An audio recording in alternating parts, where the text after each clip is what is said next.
Hello guys, welcome back to our channel. எல்லோரும் எப்படி இருக்கீங்க? ஹோப் எல்லோரும் ஹெல்த்தியாக ஹாப்பியாக இருக்கீங்க நம்புகிறேன். அண்ட் இன்றைக்கி vlog பார்த்திங்கன்னா ரொம்பவே ஸ்பெஷல். என்கேஜ்மெண்ட் ஷாப்பிங் vlog தான் ஷேர் பண்ணியிருக்கேன். ஹோப் அப்கமிங் பிரைட்ஸ்க்கு யூஸ்ஃபுல்லாக இருக்கும். ஸ்டார்டிங் ஃப்ரம் க்ரூம்ஸ் அவுட்ஃபிட், பிரைடோட பட்டு சாரீ, அதுக்கப்புறம் கப்பிள் ரிங்ஸ்னு சொல்லிட்டு எல்லாத்தையுமே ஒரே நாளில் ஷாப்பிங் பண்ணி முடிச்சிட்டோம். அண்ட் ஆல்சோ நான் ப்ரைஸஸுமே மென்ஷன் பண்ணியிருக்கேன். ஸோ தட் பார்க்குறவங்களுக்கு ஹெல்ப்ஃபுல்லாக இருக்கும். அண்ட் இந்த கிளிப்பிங்ஸ் வந்து பார்த்திங்கன்னா ஒரு சிம்பிளான ஆஃப்டர்நூன் ரொட்டீன் தான். ஆஃப்டர்நூன் லஞ்சுக்கு வந்து நான் சப்பாத்தி, அதுக்கப்புறம் வெண்டைக்காய்க்குள்ளே மசாலா ஸ்டஃப் பண்ணிவிட்டு சப்பாத்திக்கு சைட் டிஷ்ஷாக செஞ்சுருந்தேன். இந்த காம்பினேஷன் ரொம்ப சூப்பராக இருந்துச்சு. ஸோ இந்த மாதிரி சப்பாத்தி அதிகமாக பிடிச்சவங்களுக்கு கண்டிப்பாக இந்த சைட் டிஷ் காம்பினேஷனும் ரொம்ப பிடிக்கும். மறக்காமல் ட்ரை பண்ணி பாருங்கள். அன்றைக்கி என்னன்னு தெரியல, சப்பாத்திக்கான மாவு பிசையிறதுக்கு கோதுமை மாவுக்கு பதிலாக மைதா தூக்கிட்டு வந்துட்டேன் போல். தண்ணி ஊற்றி பிசைய ஆரம்பித்ததுக்கப்புறம் தான் தெரிஞ்சுது அது மைதா மாவுன்னு சொல்லிட்டு. சரி, இதுக்கு மேலே ஒன்றும் பண்ண முடியாது, மைதா சப்பாத்தியை சாப்பிட்டுக்கலான்னு சொல்லிட்டு மாவு பிசைஞ்சிட்டு தனியாக எடுத்து வச்சிட்டேன். ரீசெண்டாக இண்டஸ் வேலி பிராண்ட்லேருந்து நம்ம கிச்சனுக்காக ஃபியூ ப்ராடக்ட்ஸ் வந்து சென்ட் பண்ணியிருக்காங்க. அதை குயிக்காக அன்பாக்ஸ் பண்ணி பார்த்துடலாம். பேக்கேஜிங் பொறுத்த வரைக்கும் ரொம்பவே நீட்டாக சேஃபாக ரேப் பண்ணி கொரியர் பண்ணியிருந்தாங்க. இதில் வந்து நமக்கு 2 ப்ராடக்ட்ஸ் கொடுத்துருந்தாங்க. இதில் ஒன்று வந்து பார்த்திங்கன்னா டர்போ குக் ட்ரைப்ளி ஸ்டெயின்லெஸ் ஸ்டீல் கடாய். இண்டஸ் வேலியோட யூட்டன்சில்ஸ் பொறுத்த வரைக்கும் நல்ல வெயிட்டோட ப்ரீமியமாக டிசைன் பண்ணியிருப்பாங்க. நான் ஆல்ரெடி இதே பிராண்டோட ஸ்டெயின்லெஸ் ஸ்டீல் பிரியாணி பாட் யூஸ் பண்ணிகிட்ருக்கேன். இப்போ வரைக்கும் கொஞ்சம் கூட அடி பிடிக்காமல் சூப்பர் ஈஸியாக குக் பண்ணிக்கலாம். இந்த ட்ரைப்ளி ஸ்டெயின்லெஸ் ஸ்டீல் கடாய் வந்து 3 கெப்பாசிட்டியில் அவைலபிளாக இருக்குது. ஒன்று வந்து 1.7 லிட்டர், 2.7 லிட்டர், அப்புறம் 4 லிட்டர் கெப்பாசிட்டி. ஸோ நீங்கள் வீட்டில் எத்தனை பேருக்கு குக் பண்ணுறீங்களோ அதுக்கேற்ற மாதிரி சைஸஸ் வந்து சூஸ் பண்ணி பர்ச்சேஸ் பண்ணிக்கலாம். தென் இந்த கடாய் வந்து 100% டாக்ஸின் ஃப்ரீ, நான் ரியாக்டிவ் இன் நேச்சர், அதுக்கப்புறம் வெர்சடைல் குக்வேர். அதே மாதிரி நீங்கள் இண்டக்ஷனில் கூட யூஸ் பண்ணிக்கலாம். அதே மாதிரி குக் பண்ணுறப்போ கவர் பண்ணுறதுக்காக கிளாஸ் லிட்டோட சேர்ந்து வரும். இந்த பாட்டம் வந்து பார்த்திங்கன்னா 3 பாடி லேயர். ஸோ நீங்கள் எவ்வளோ நேரம் குக் பண்ணாலும் அவ்வளோ சீக்கிரம் அடி பிடிக்காது. ஸோ வெரைட்டியான கிரேவிஸ், ரைஸ் டிஷ்ஷஸ், சூப், சாட்டே பண்ணுறதுக்கு, ஃப்ரை பண்ணுறதுக்கு, பாயிலிங்னு சொல்லிட்டு எல்லா குக்கிங்கும் பர்ஃபெக்டான யூட்டன்சில். தென் அடுத்த ப்ராடக்ட் வந்து பார்த்திங்கன்னா 100% பியூர் ஷீட் அயன் தவா. ஒரு ஸ்கொயர் ஷேப்பில் இருக்கிற தவா. அண்ட் இதில் கம்ஃபர்டபுளான கிரிப்க்கு ஹேண்டில்ஸும் கொடுத்துருக்காங்க. And it's pre seasoned. இதுவுமே 100% டாக்ஸின் ஃப்ரீ. அண்ட் இந்த மாதிரி தவா யூஸ் பண்ணுறதுனால நம்ம சமைக்கிற ஃபுட்டில் அயன் கண்டென்ட் என்ரிச் ஆகும். அதே மாதிரி இதில் கெமிக்கல் கோட்டிங்கும் கிடையாது. சமைக்கும் போது கம்மியான ஆயில் யூஸ் பண்ணால் போதும். ஊத்தாப்பம், பராத்தா, சப்பாத்தி, ஆம்லெட், ஷாலோ ஃப்ரைன்னு எல்லா குக்கிங்கும் இதுவுமே பர்ஃபெக்டான ஒரு தவா தான். நீங்கள் இண்டஸ் வேலி வெப்சைட்டில் எந்த ப்ராடக்ட் பர்ச்சேஸ் பண்ணுறதா இருந்தாலும் பவா 12 கூப்பன் கோட் யூஸ் பண்ணிங்கன்னா அடிஷ்னல் 12% டிஸ்கவுண்ட் கிடைக்கும். ஸோ நான் யூஸ் பண்ணியிருக்கிற ப்ராடக்ட்ஸோட லிங்க் டிஸ்கிரிப்ஷனில் கொடுத்துருக்கேன். மறக்காமல் செக் பண்ணி பார்த்துக்கோங்க.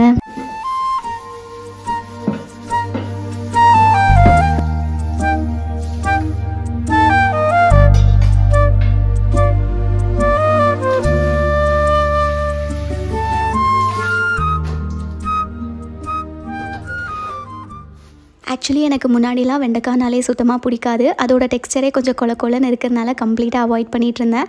அதுக்கப்புறம் அம்மா வந்து நல்லா கிறிஸ்பியாக ரொம்ப நேரம் ஃப்ரை பண்ண ஆரம்பித்து பொரியல் மாதிரி ரெடி பண்ணுவாங்க. அதுலேருந்து தான் எனக்கு வெண்டைக்காயோட டேஸ்ட்டே பிடிக்க ஆரம்பிச்சிச்சு. இப்போவுமே குழம்புல வெண்டைக்காய் சேர்த்தா சாப்பிட மாட்டோம். அதுவே பொரியல் மாதிரி செஞ்சாங்கன்னா நல்லா சாப்பிடுவோம். இன்றைக்கி நான் செஞ்சதுமே வந்து பார்த்திங்கன்னா வெண்டைக்காவை 2ஆக கட் பண்ணி அதில் மசாலா ஸ்டஃப் பண்ணி தான் ஃப்ரை பண்ணியிருந்தேன். ஸோ அந்த ஸ்டஃபிங்காக மசாலா பவுடர்ஸ் வந்து ரெடி பண்ணுறதுக்காக நான் 1.5 டீஸ்பூன் அளவுக்கு மல்லித்தூள், அதுக்கப்புறம் காரத்துக்கு தகுந்த மாதிரி சில்லி பவுடர் ஆட் பண்ணிக்கணும். நான் 1 டீஸ்பூன் அளவுக்கு ஆட் பண்ணியிருக்கேன். அப்புறம் 1/2 டீஸ்பூன் கரம் மசாலா, ஒரு 1/2 டீஸ்பூன் அளவுக்கு சீரகப்பொடி, அதுக்கப்புறமா வந்து கொஞ்சமாக பெப்பர் பவுடர், உப்பு சேர்த்துருக்கேன். ஆம்ச்சூர் பவுடர் இருந்தால் சேர்த்துக்கலாம், பட் என்கிட்ட இல்லை, அதனால நான் கொஞ்சமாக மட்டும் லெமன் ஜூஸ் சேர்த்துருக்கேன். தென் லாஸ்ட்டாக 1 டீஸ்பூன் அளவுக்கு எண்ணெய் சேர்த்துட்டு இதெல்லாத்தையும் நல்லா க்ரம்ஸ் டெக்ஸ்சர் வர மாதிரி மிக்ஸ் பண்ணி எடுத்துக்கிட்டோம் அப்படின்னா வெண்டைக்காய்க்குள்ளே ஸ்டஃப் பண்ணுறதுக்கு மசாலா ரெடி. இது ஒரு ஓரமாக எடுத்து வச்சுட்டு வெண்டைக்காய் வந்து கட் பண்ணி எடுத்துக்கலாம். வெண்டைக்காயை தண்ணியில் அலசினதுக்கப்புறமா காட்டன் துணி வச்சு தண்ணியை தொடச்சி விட்டதுக்கப்புறமா 2 சைடும் கொஞ்சம் கொஞ்சமாக கட் பண்ணிவிட்டு நடுவுலையும் ஸ்லிட் மாதிரி கட் பண்ணணும். இந்த ஸ்லிட்டில் தான் நம்ம ரெடி பண்ணி வச்சுருக்கிற மசாலாவும் ஸ்டஃப் பண்ண போகிறோம். வெறும் வெண்டைக்காயை அப்படியே கட் பண்ணிவிட்டு மசாலா சேர்க்கறத விட இந்த மாதிரி நடுவில் வச்சு ஸ்டஃப் பண்ணும்போது வெண்டைக்காயோட அந்த மசாலா நல்லா இறங்கி சாப்பிடவே ரொம்ப டேஸ்டியாக இருக்கும்.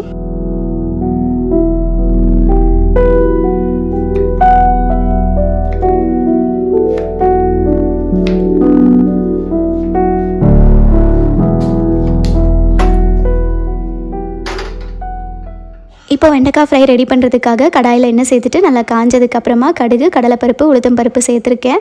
கடுகு நல்லா பொரிஞ்சதுக்கப்புறமா குட்டி குட்டியாக கட் பண்ணி வச்சுருக்கிற வெங்காயம் வந்து சேர்த்துக்கணும். இது கூடவே ஒரு கொத்து கருவேப்பிலையும் சேர்த்துட்டு வெங்காயம் லைட்டாக அந்த கண்ணாடி பதம் வர வரைக்கும் நல்லா வதக்கி எடுத்துக்கணும். அதுக்கப்புறமா வந்து நம்ம ஸ்டஃப் பண்ணி வெண்டைக்காயை கட் பண்ணியிருக்கோம் பார்த்தீங்களா, அதையுமே ஆட் பண்ணிவிட்டு இந்த எண்ணெயோடவே சேர்த்து வதக்கும் போது அந்த வளவளப்பு இல்லாமல் இருக்கும். இதை ஒரு 3 to 4 minutes ஆயிலில் நல்லா ஃப்ரை பண்ணதுக்கப்புறமா கட் பண்ணி வச்சுருக்கிற ஒரே ஒரு தக்காளி மட்டும் நான் ஆட் பண்ணிக்கிறேன். உப்பு வந்து நம்ம ஆல்ரெடி மசாலா பவுடர்ஸ் கூடவே வந்து சேர்த்துருக்கோம். பட் இப்போ வெங்காயம் தக்காளி ரெண்டுமே சேர்த்துருக்கிறதுனால அதுக்கேற்ற மாதிரி கொஞ்சமாக உப்பு சேர்த்துட்டு நல்லா கலந்ததுக்கப்புறமா லிட் கவர் பண்ணி தக்காளி நல்லா குழஞ்சி வர வரைக்கும் குக் பண்ணி எடுத்துக்கலாம்.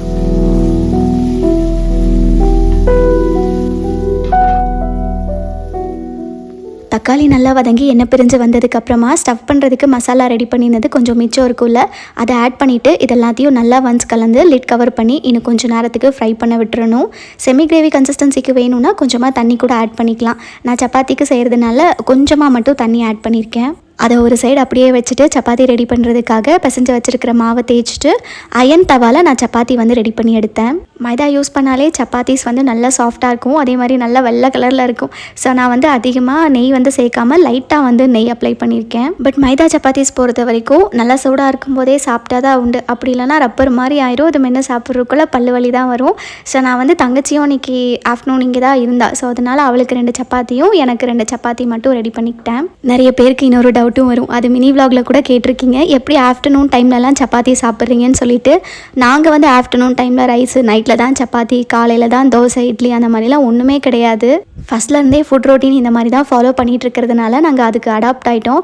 ஸோ சப்பாத்தி வந்து எந்த வேலை கொடுத்தாலும் நாங்கள் நல்லாவே சாப்பிடுவோம். அதே மாதிரி ரைஸ் வந்து காலையில் கொடுத்தாலும் நல்லாவே இறங்கும். ஸோ நீங்கள் யாரெல்லாம் எங்களை மாதிரியே ஃபுட் ரொட்டீன் ஃபாலோ பண்ணிட்டு இருக்கீங்கன்னு சொல்லிட்டு மறக்காமல் கமெண்ட் செக்ஷனில் வந்து ஷேர் பண்ணுங்கள். ஸோ அவ்வளோதான், அன்றைக்கி ஆஃப்டர்நூன் வந்து லஞ்ச் சாப்பிட்டு முடிச்சுட்டு அன்றைக்கோட டே அப்படியே வந்து முடிச்சாச்சு. இதுக்கப்புறம் பார்க்க போகிற என்கேஜ்மெண்ட் ஷாப்பிங் கிளிப்ஸ் எல்லாமே ஆகஸ்ட் மந்த் ஸ்டார்டிங்கில் எடுத்தது. இப்போ தான் நான் ஆக்சுவலி போஸ்டே பண்ணுறேன். ஷாப்பிங் வந்து சாட்டர்டே தான் பிளான் பண்ணியிருந்தோம். ஸோ பெங்களூருக்கு ஏர்லி மார்னிங் ட்ரெயினில் போயிட்டோம் அப்படின்னா டிராஃபிக் அவாய்ட் பண்ணிடலாம் அப்படின்னு சொல்லிட்டு நான் எங்கள் ஊரில் இருந்தே டேரெக்டாக பெங்களூருக்கு ட்ரெயின் ஏறிட்டேன்.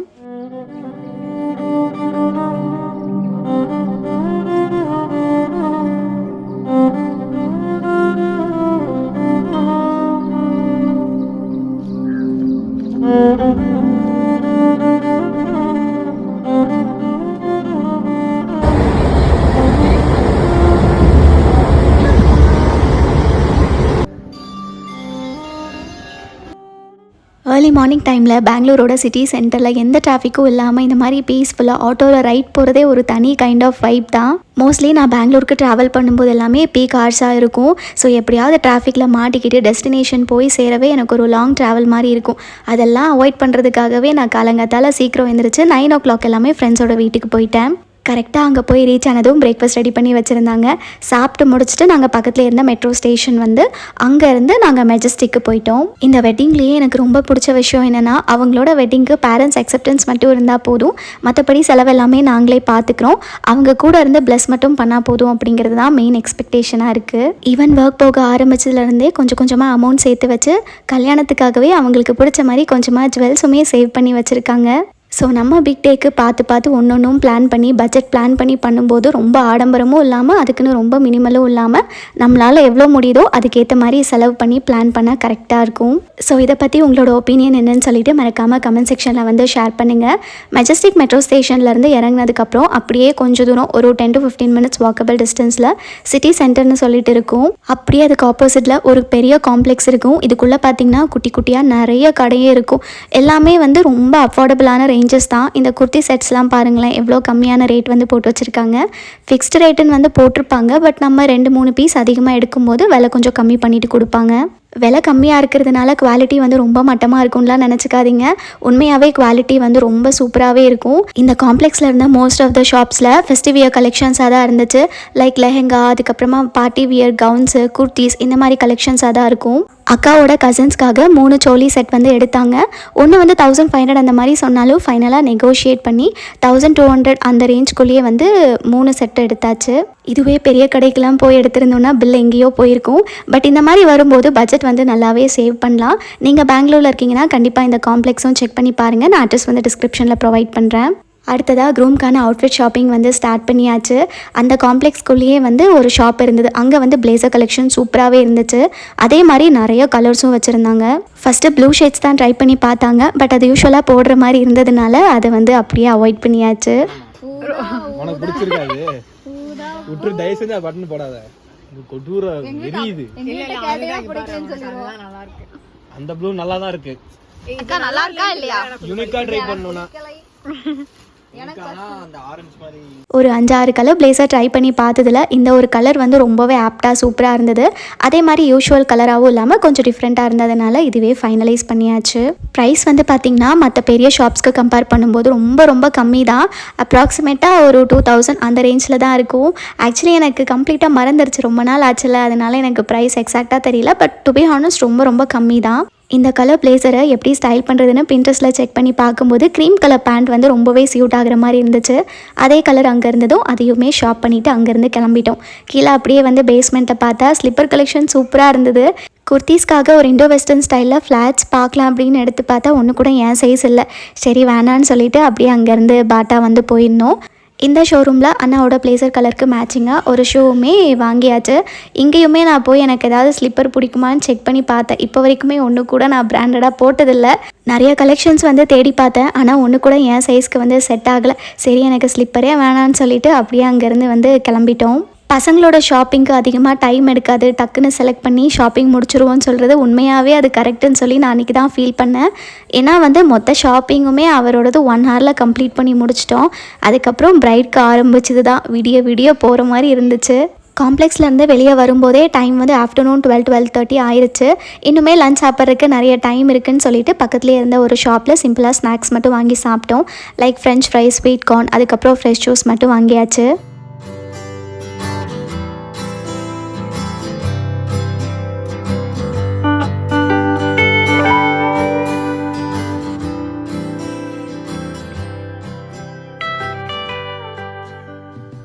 காம்ப்ளெக்ஸ்லேருந்து நேராக கேப் போட்டு சிக்பேட்க்கு போய் ஷாப்பிங் பண்ணுறதா தான் பிளான் இருந்தது. பட் போகிற வழியில் போத்தீஸ் பார்த்ததும் அன்றைக்கி வேறு ஆடி சேலா, ஸோ இங்கேயுமே ஏதாவது ஆஃபர் இருக்கா செக் பண்ணி பார்ப்போம், நிறைய கலெக்ஷன்ஸ் நல்லா இருக்குமேன்னு சொல்லிட்டு போத்தீஸ்க்கு வந்தாச்சு. எப்போவுமே ஒரு பொருளை நம்ம வெளியே வாங்கிட்டு இன்னொரு கடையில் வந்து அதே பொருளை பார்க்கும்போது ப்ரைஸ் செக் பண்ணி பார்ப்போம் பார்த்தீங்களா, அதே மாதிரி தான் இங்கேயும் பிளேசர் கலெக்ஷன்ஸ் வந்து செக் பண்ணி பார்த்தப்போ 50% ஆஃபர்லேயே 7-8,000 தான் இருந்தது. ஸோ அங்கே இருந்த கலெக்ஷனே ரொம்பவே நல்லாயிருக்கு. அதே மாதிரி பட்ஜெட்டும் நல்லாவே சேவ் பண்ணியிருக்கோம் அப்படிங்கிற சாட்டிஸ்ஃபேக்ஷனோட இங்கே சும்மா அப்படியே ஒரு கிளான்ஸ் பார்த்துட்டு பிரைட்காக சாரீஸ் வந்து பார்க்க போயிருந்தோம். கரெக்டாக நாங்கள் ஷாப்பிங் போன அன்றைக்கி ஆடி 18 ஃபெஸ்டிவல். எல்லா கடையிலையும் அவ்வளோ கூட்டமாக இருந்தது. நாங்கள் அன்றைக்கி ஷாப்பிங் போனதே தப்பாக போச்சு அப்படிங்கிற அளவுக்கு ஃபீல் பண்ண வச்சிருச்சு. போத்தீஸ்லேயே பிரைடல் பட்டு சாரீ கலெக்ஷன்ஸ் வந்து பார்க்க போனால் அங்கே எடுத்து போட ஆளே கிடையாது, அவ்வளோ கூட்டமாக இருந்தது. ஸோ அவங்களாலையுமே வந்து மேனேஜ் பண்ண முடியல. சோஃபார் நாங்கள் அப்படியே பார்த்த வரைக்கும் எங்களுக்கு கலெக்ஷன்ஸுமே எதுவும் பிடிக்கல. ஏன்னா நம்ம செலக்ட் பண்ணுற கலெக்ஷனை எடுத்து போட்டு ஃபுல்லாக காமிச்சா கூட வச்சு பார்க்கும்போது நமக்கு பிடிக்கும். பட் அப்படியே பார்க்கும்போது எது நல்லா இருக்குது, எந்த கலர் சூட் ஆகும்னு ஒன்றுமே புரியல. அவங்களும் ஒரு 2-3 கலெக்ஷன் தான் சும்மா பேருக்குன்னு காமிச்சாங்க, எதுவும் பிடிக்கல. அதே மாதிரி ப்ரைஸும் பார்த்தா எல்லாம் பயங்கரமாக போட்டிருந்தாங்களா, சரி இந்த ஷாப் நமக்கு வந்து சரிப்பட்டு வராதுன்னு சொல்லிட்டு இன்னொரு ஷாப்க்கு அப்படியே போயிட்டோம். பட் பியோர் பட்டு சாரீஸ் இல்லாமல் சாஃப்ட் சில்க் வரும் பார்த்தீங்களா, அந்த கலெக்ஷன்ஸ் எல்லாமே 600-700 ருபீஸ்க்கே நிறைய கலெக்ஷன்ஸ் வந்து போட்டிருந்தாங்க. அதனாலேயே என்னமோ அவ்வளோ கூட்டமாக இருந்தது. பட் கண்டிப்பாக ஏதாவது அக்கேஷன் இல்லை யாருக்காச்சும் ரிட்டன் கிஃப்ட்ஸ்லாம் கொடுக்கணுன்னா இந்த மாதிரி கலெக்ஷன்ஸ் வந்து ட்ரை பண்ணலாம்.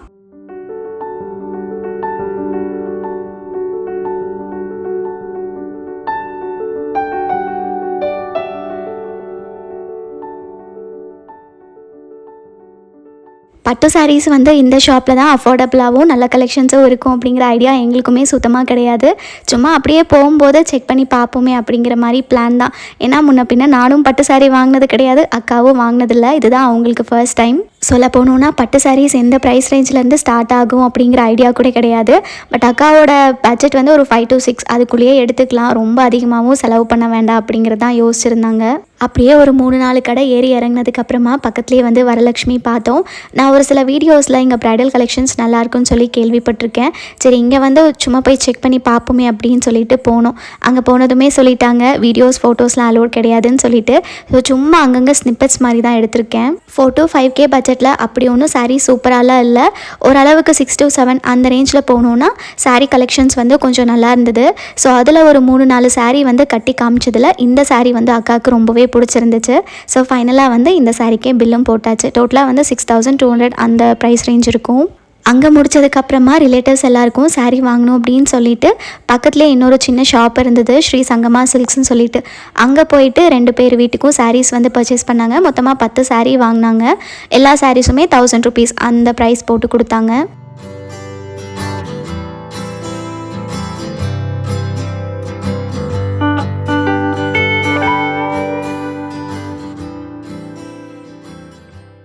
கடைசியாக என்கேஜ்மெண்ட் ரிங் வாங்குறதுக்காக சிக்பேட்லேருந்து அப்படியே நாங்கள் நேராக கேப் போட்டு கல்யாண் நகருக்கு வந்துட்டோம்.